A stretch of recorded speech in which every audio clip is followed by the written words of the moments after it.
Welcome, everybody. It's time once again for the next chapter with Charlie Hedges as he explores turning the page on his life and yours. Today, Terry Hershey and I explore one possible reason that America is so radically divided. Each side is firmly convinced that they are right. That's because each side will cite supposed factual information in support of their beliefs. But, information is not the problem. It's about the source of our information. One of the big reasons for our strong battle lines just may be that our information is too biased. We tend to rely only on information that supports the stance that we've already agreed upon. Therefore, we simply end up talking to ourselves. Is there a middle ground? Is a middle ground even possible? In this podcast, Terry Hershey and I really wrestle with trying to figure out some way to have somewhat of a bipartisan dialogue. I hope you enjoy two guys stumbling around in hope of discovering a common ground. I think we almost get there, but it's in the second half of the episode. See for yourself as we welcome Terry Hershey.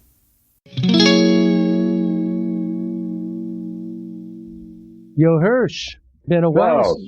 Terry, it's been a while since we've been on the last show together. It seems, maybe it's not, but it feels like it. It's good to have you back. Thanks. It was, I think the last time was right before the pandemic. I think we probably, I think, you kind of put that into your past memory now that we're moving out of it. And my guess is quite soon to move back into it again. Although no, but I mean, I call every inconvenience in my life now a pandemic. That works. I'm beginning to see, Terry, in the last couple of our podcasts that anytime I have a difficult subject or a difficult thought for a podcast, I come to you for feedback. So I'm throwing all the crap on you and letting you be the foil for me, especially today, because I think, once again, you and I may approach today's topic from different points of view, which is exactly what I want. And what I'd like to do is offer sort of an extended introduction so our listeners can understand the gist of what I'm getting at. So give me a couple minutes on this. I'd like to begin with an old Neil Postman quote from his best-selling book, Amusing Ourselves to Death. And the quote goes something like this. I don't have it exactly. I just remember it. While Americans may be the most entertained people in the world, they are the least informed. Now, I think that may have been true in 1985, but I don't think that's the case today. In fact, I think the case today is Americans may have become highly informed. And while it is true that informed people make better decisions, the critical aspect of that is what is the source of information that becomes the ground upon which we make our stands. And it's personal stands, political stands, theological stands. What is the information that we use to determine what our positions are? And our problem is that I think we suffer from too much prejudiced and biased information. I think you called it confirmation bias, which I'm going to ask you to explain to us. We tend to rely on information sources that only support what we already believe. It's kind of like Fox News versus MSN News, MSN, NBC or MSN, whatever all those are. Unfortunately, too often, the information received only supports what we already believe, and it does not educate. As a result, our personal and political climates have become treacherously separated.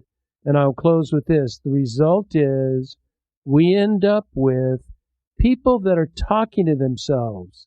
They either watch the right-wing news or the left-wing news or their particular group's news and not another particular group's news.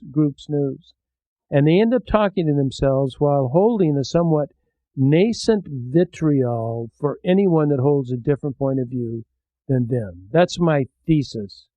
What do you think about that if it was intelligible? Known each other how many years? My goodness, Terry, we are 35, 40 plus 1980 40 plus years. 1986, yeah. And even early on, back in the day, I forget the restaurant we used to meet at for lunches. Norwood's Hamburger Joint. Yeah, on the lake. But we pulled no punches. No, we did not. We did not. We went after it even then. And so 40 some odd years of debates and discussions, and debates is a good word, debates and discussions.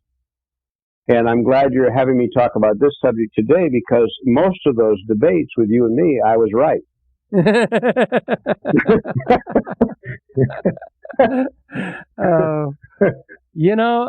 I will say, I don't know that I would say most of them, but I would say certainly a significant number of them. I will say that goes to my credit, and that I'm willing to change. You give me good data. Well, not to mention the fact that I started with I was raised in a religious faith where there was only right and only wrong. There was no middle ground. There was no I don't know. There was no I'm not sure. None of that was allowed. You weren't free to admit that. You weren't free to even say that. And if you did believe it in your spirit or heart, you didn't fess up to it. Then you were an outcast. So then you just made shit up. And that was based on assumptions, was it not? Based on certain interpretations and assumptions that we are right. Well, presuppositions, yeah. That if this is true, then this is true. Right. But what's interesting is, at that time in my life, I was starting to say, what is it okay to be wrong about? And by wrong, I mean, what is it okay to be unlearned about? And unlearned is not in a bad way. It means that I need to know more.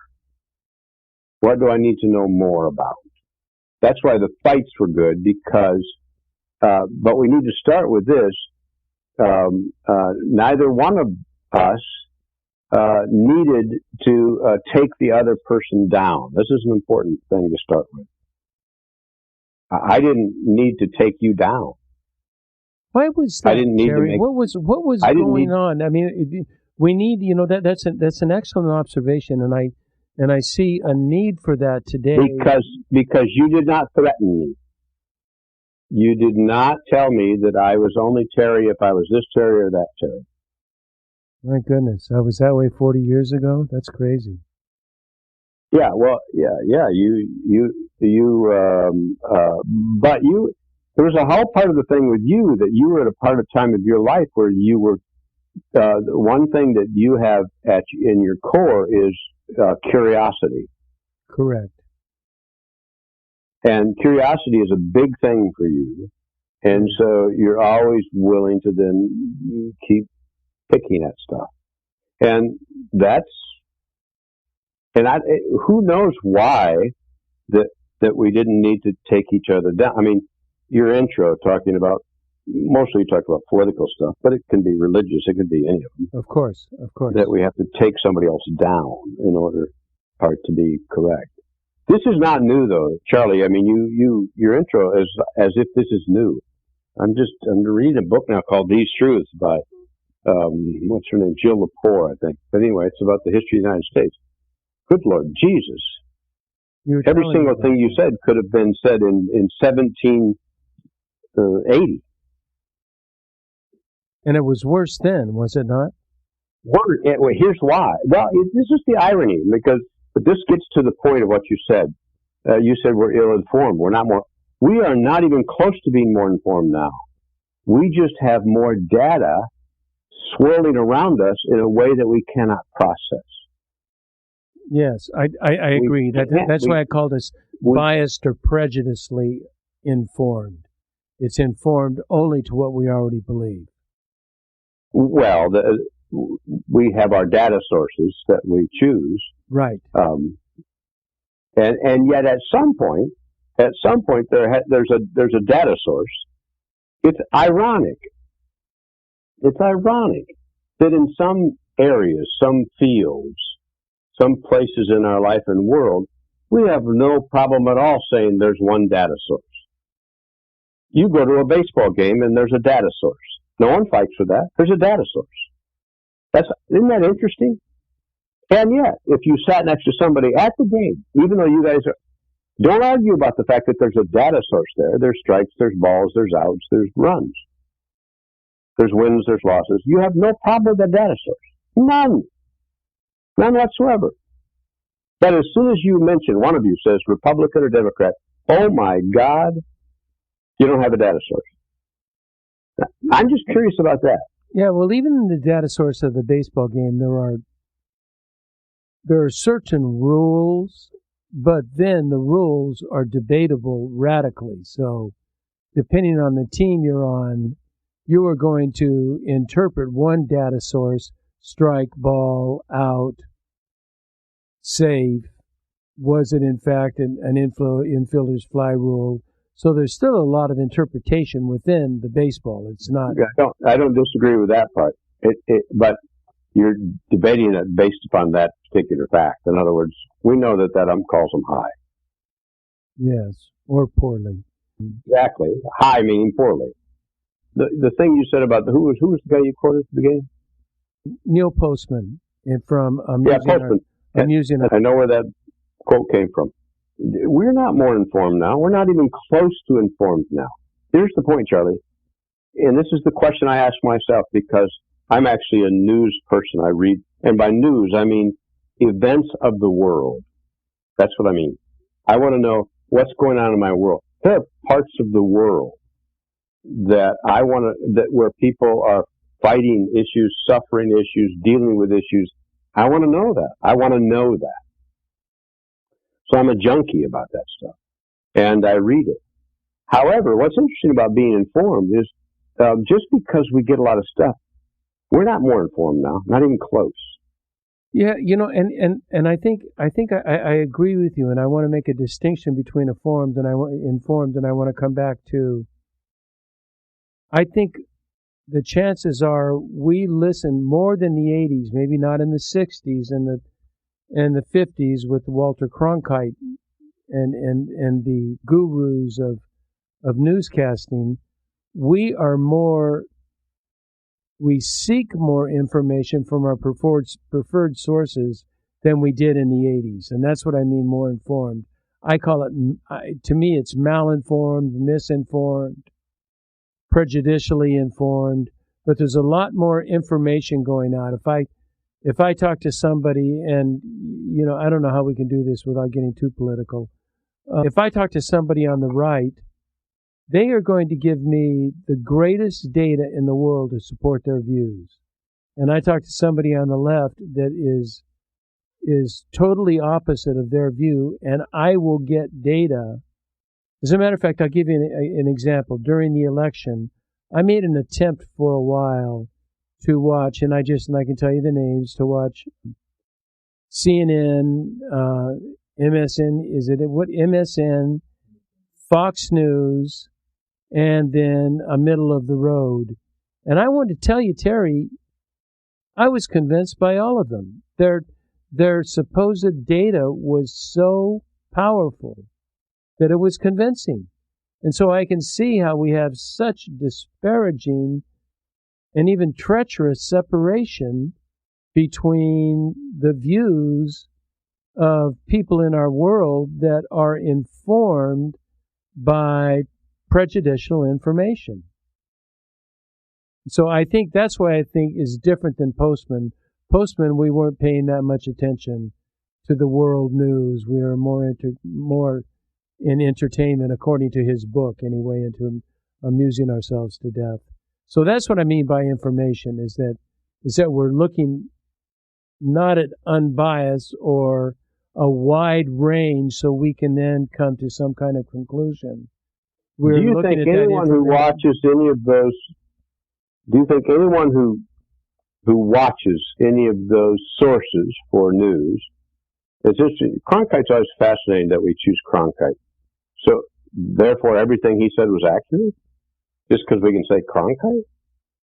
No. It's fascinating to me. Anyway, what's interesting to me is anybody who watches any of those sources of news, okay, I watch it, because we always say we have a bias, and we do. and my bias is left. I'm unabashed about it. I'm not talking about politically, although that's true, but it's theologically, church-related, God-related. I lean left. I lean progressive. Okay? Here's my question is, in watching on those sources, is it possible to watch that and still ask the question, in other words, do I take it automatically at face value per se, or do I just throw it into the hopper and begin to understand and discover? In other words, is it possible that that's not the whole story? That is a great question. And unfortunately, my answer is I fear most of the population does not do what you just suggested. Okay, and that's a valid point, and so that's what's interesting. I fear that most of. See, that's what's interesting. But I want to start the other way around. I want to say some people don't. Some people accurately do. So in other words, if I'm going to have a conversation with someone, I don't want to automatically assume, although when I think of someone watching or getting their data from one particular source, I assume they never examine more. And I need to start with the assumption that we can have a conversation where that may be not completely accurate. In other words, there's still a conversation to be had, is the point I'm making. And you know what is necessary in that conversation? I wanted to get to this later, but this is a good point to interject that. What is needed there is an effort to discover or create a common ground. And that we can find a common ground rather than, if we don't find a common ground, we just debate. But if we can find a common ground that we both agree on, then we can bring our positional points to it, discuss them, see how do they attribute to the benefit of both sides. But unless we find some sort of common ground, let me give you an example.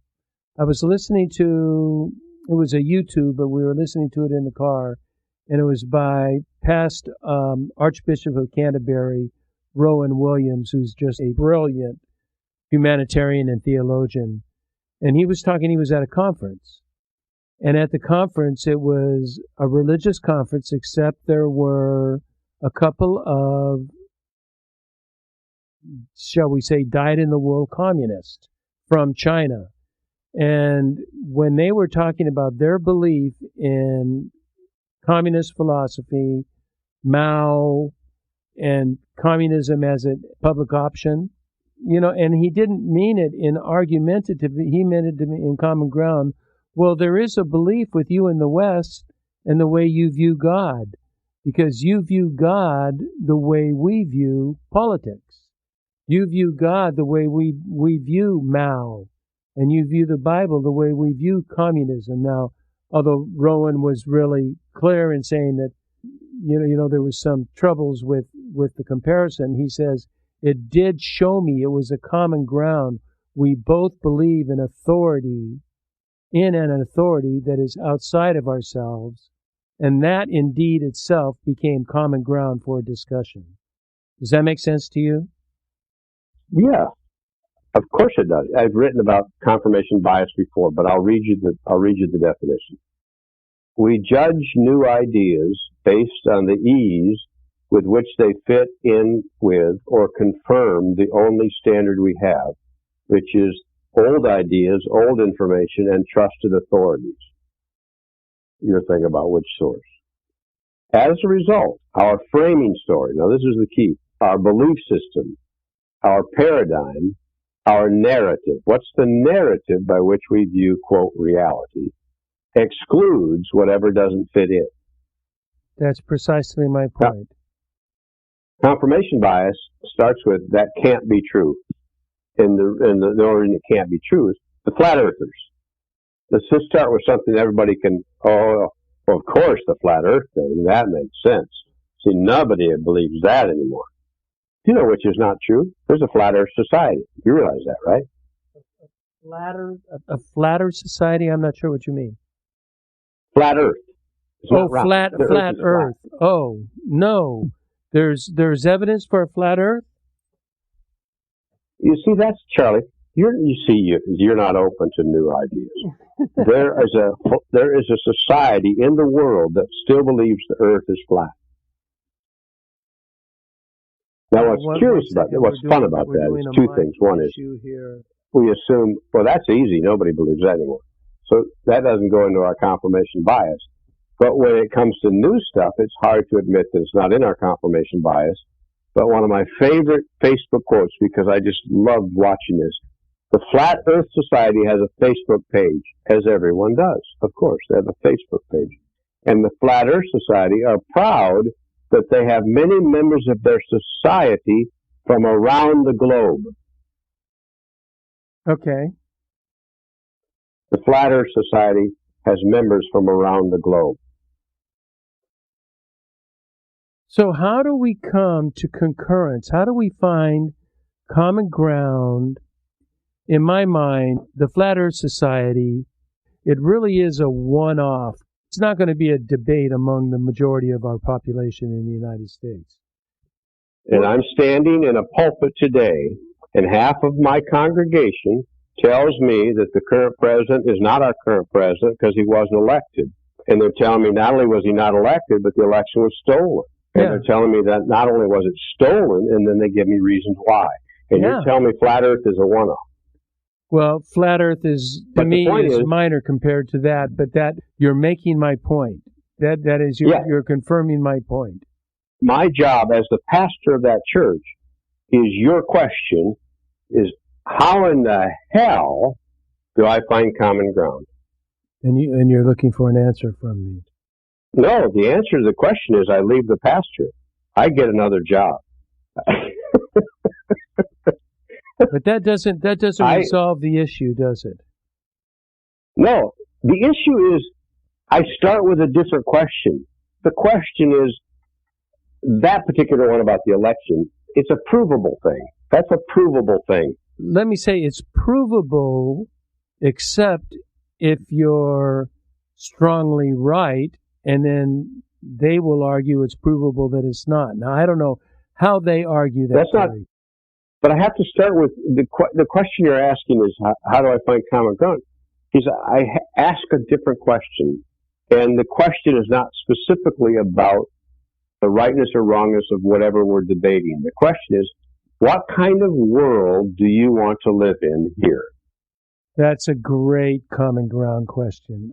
I love that, Terry. And I'm talking about here, let's be really specific. We're sitting in the same damn church. What kind of world do you want in these pews? What are the values that we are going to practice with other people in these pews? Or even outside these pews. Yes, no, but let's start in these pews because we can't even get it straight here. Let's start here. Then to your point, yes, once you get bigger than that, then you ask the question. But I seriously wonder when I hear people talk whether they've ever asked that question. If any nuance of my answer to that is correcting the wrong people, then I've got to say, then I don't understand the question. It does require, as much as I dislike this terminology, it really does require some kind of taking of a side. Somehow assuming a position. Nothing wrong with that. I mean, right. You know what I'm calling it today? I'm calling it for a pliant certainty. That we need to be certain, but it needs to be pliant. It needs to be open-ended. I wrote it from a Seth Godin blog that it's a certainty that begs for accuracy. And the problem with the certainty and the accuracy is to what or by what standard do we measure accuracy? Seth Godin wrote a great blog a couple days ago on the value of accuracy over certainty, and my question was, how do you determine accuracy? Like statistical data. Statistical data, there is no such thing in my mind as data-proven statistical accuracy because I am dealing with my with our productivity in Africa with statistics. And it's all depends on how you interpret those statistics. Different statisticians will interpret those statistics differently and can be actually quite opposite in determining the conclusions of the statistic. So much of our accuracy, our fact-checking, boils down to opinion. It boils down to what filter that information goes through. And that's why, it's a very, I'm not going to have answers on this podcast. I'm just presenting an opportunity for those of us listening to suggest it's essential that we are open and not closed. Otherwise, we just have this society that has a penchant for divisivism and has no shot at reconciliation. I'd ask you more questions about the Uganda thing, because that's going to happen with anything. It's always fun when you and I, we're unabashed talking quote politics. We have no problem with that. But the wonderful irony of what you do in Uganda is very political. Oh, very. It is. Extremely, extraordinarily political. Which means the well-being of people, in that case, in a particular country in Africa. All right? I would say it can get political when the government gets involved, but where we are in the very rural areas, it's very humanitarian. And it's not. Now, that's a fascinating thing to say that it's humanitarian, John, because of course it's humanitarian, but political means how do you work together as people? That's just the basic definition. Oh, yes, of political. yes. If we take the fundamental definition. Political. Yeah, if you take that fundamental definition, you're right. But how many people define politics as such? I'm just telling you that's what it is. But the majority of the populace will not define politics that way. I'm just saying, but that's what it is. And what's great about this conversation is I had a great point to make, and I've forgotten it already because we went somewhere else. But it was going to be awesome. Well, doggone it, I'm sorry. I hated to take you that way. Where were we? All over the map, Terry. Trying to figure this issue out. Information that supports our preconceived notions. I have strong friends that are extreme right that are very influential, and their facts and their data are really just superb. Now, I happen to personally not agree with a great number of it. And then I wouldn't say as many strong friends on the left, but I have good strong friends on the left that, like yourself, that give me excellent data that contradicts what my people on the right said. What's a guy like me to believe? Where am I going to go? There's two kinds of data, and this is obviously a generalization, but there are two kinds of data. This is the conversation about climate. What would be accurate? In other words, there's a number attached, and this has to do with baseball too. Then there are elements of that we skew. But the other kind of data is how we navigate where we go from here with this subject. That's a different kind of data. And that we can have variations on that. We can have differences on that. That's a wonderful part about it. But we must first accept the data. Yeah, for example, the temperature of the globe is X. That's unchallenged. Now, where we go from here, okay, now that part of that, you have an interpretation, I have an interpretation. But now, at least, what kind of world do you want to live in? Now we can at least confirm, we can come back to that. And that, is it not the common ground that we were referring to? Many of my books are about self-care. My quote, ministry is about refueling. Yes. If I'm not at home in my own skin, I literally am not worthless, but I'm close. I've got nothing to give, and I don't see things clearly. And I'm telling you, this subject is informed by that. Because we're crazy in terms of whether we don't take care of ourselves, we are more susceptible to confirmation bias.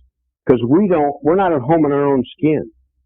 If I'm at home in my own skin, I can learn something, I can change, I can say, oh, that's new. I can say, oh, that's good. I can say, I'm not sure. In other words, there's a discussion now. It doesn't take my identity away. That's very true of historical. I hate to use the word mystical Christianity. I need to find another term, and that is the small self versus the true self, and that we so much live in the small self, which is comprised primarily of selfishness and fear. And as long as we live in the realms of selfishness and fear, we're going to be in protection mode. And protection mode. So, Charlie, that your thing right now, your setup to the whole show that's perfect. Your setup to the whole show is the way I'll navigate this subject today, Charlie, depends on whether I navigate it with my small self. What's the other one? Or my big self? True self. Yeah, I use true. Exactly. That's exactly the right. And so what's interesting is, what's at stake is, how do I now make choices so that I live for my true self? In other words, instead of asking, how do I defend my position? How do I be right or wrong? In other words, that's not even second or third. And the beginning of that, according to my teachers, is you don't begin with the true self, you begin with the small self, and you start saying, how am I selfish? How am I fearful? How I'm into possessions and power and prestige? And we evaluate ourselves on a regular basis because the teachers all talk about annihilation of the small self. And when we annihilate the small self, we provide opportunity for that true self, which was made at creation, and it's part of the creation intent. It's part of the closeness we can get with divinity.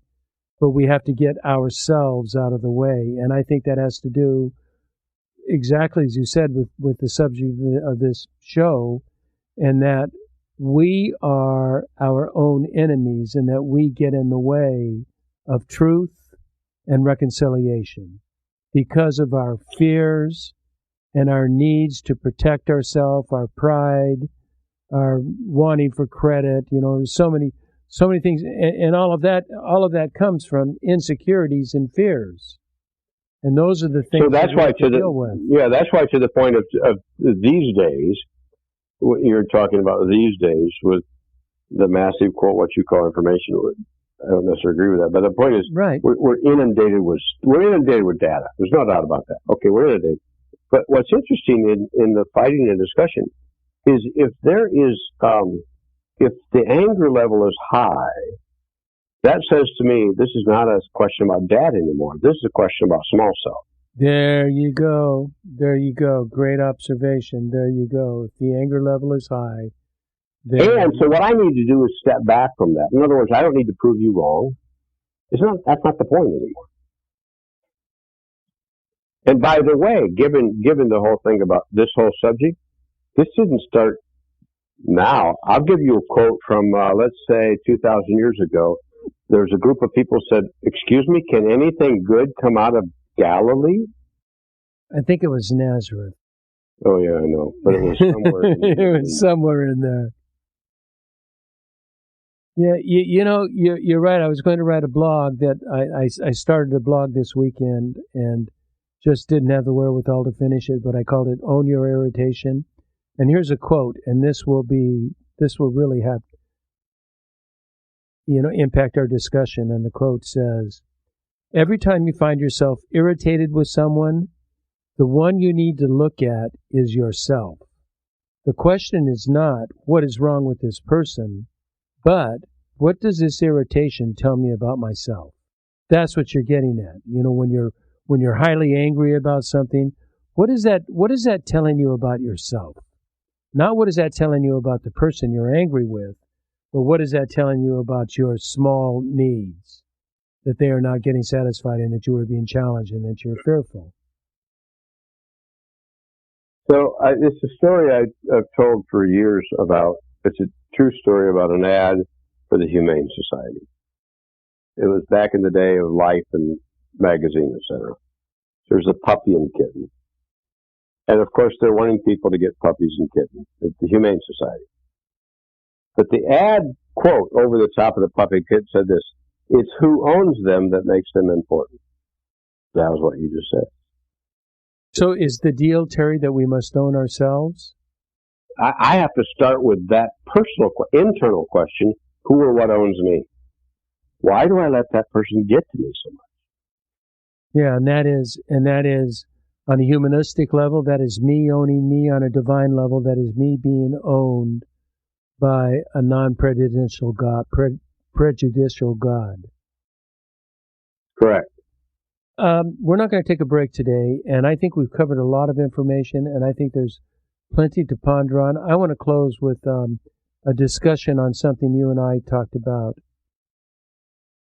as perhaps it could be a path to common ground, but it is certainly a path to compassion and to a methodology to question our theology, our personness, and our politics.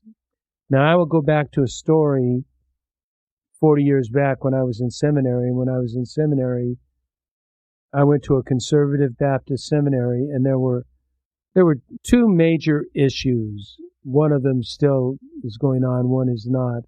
But one was marriage, remarriage, and divorce that, according to the Bible, was not in my seminary's position, was not acceptable, and the other was abortion. And there were all kinds of theologies floating around, books floating around, classes floating around, everybody quoting Bible and quoting their positions and quoting historical positions and whatever theologian they could get to support their ideals. And it came to me, Terry, that the individuals, the professors that were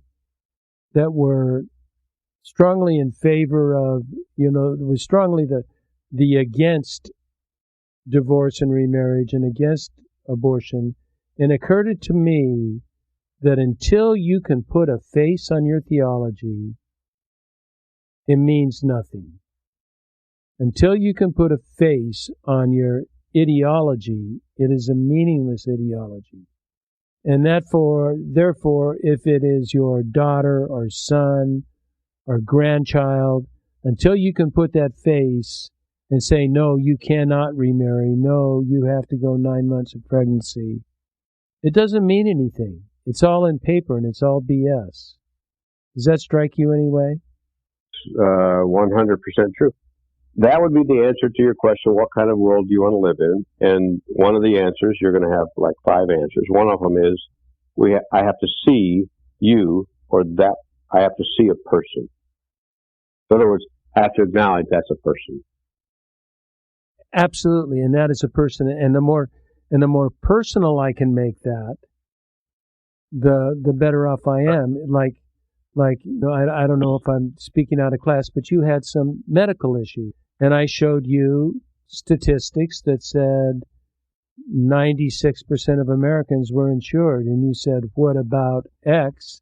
And you explained your situation, and it just was an aha for me, saying, well, this was not covered in our medical insurance and in your medical insurance, and it would have bankrupted. So that's accurate. So there was a face on that supposed no problem, all of a sudden had a problem because one of my best friends was in deep trouble as a result. And I think that as we do that, as we go along and we put a face on it and we put a compassionate face and we put the compassionate face of the Christ on it, it's a whole different ballgame. It's a whole different ballgame. It's the same sort of thing where I can have all kinds of wonderful debates with you about whether there's hunger or world hunger or there's enough food. And I can stare at you while I'm debating that, and you haven't eaten in days. I can't do that anymore now. The point is, there's a face there. The point about my data is not relevant to the fact that, first of all, feed that guy. And isn't that a very biblical about the thing about biblical is, because this is my other thing that I talk about, is the sacrament of the present moment. is that only what matters right now is the sacrament of the present moment. Talk to me about that as a sacrament. The sacrament means that this moment, the ordinary, is the hiding place for the holy. And it's an opportunity for me to affirm that holiness alive and well in you. Brilliantly said. And whatever gesture I make with you, having to do with caring, kindness, space, listening, even if I don't understand, even if I don't agree, I make that space. You sound like a favorite author, Frederick Buechner. That's much of what he. That's what much of what he writes about. That'd be prime territory to be with Buechner. Yeah, but that's much of what he writes about.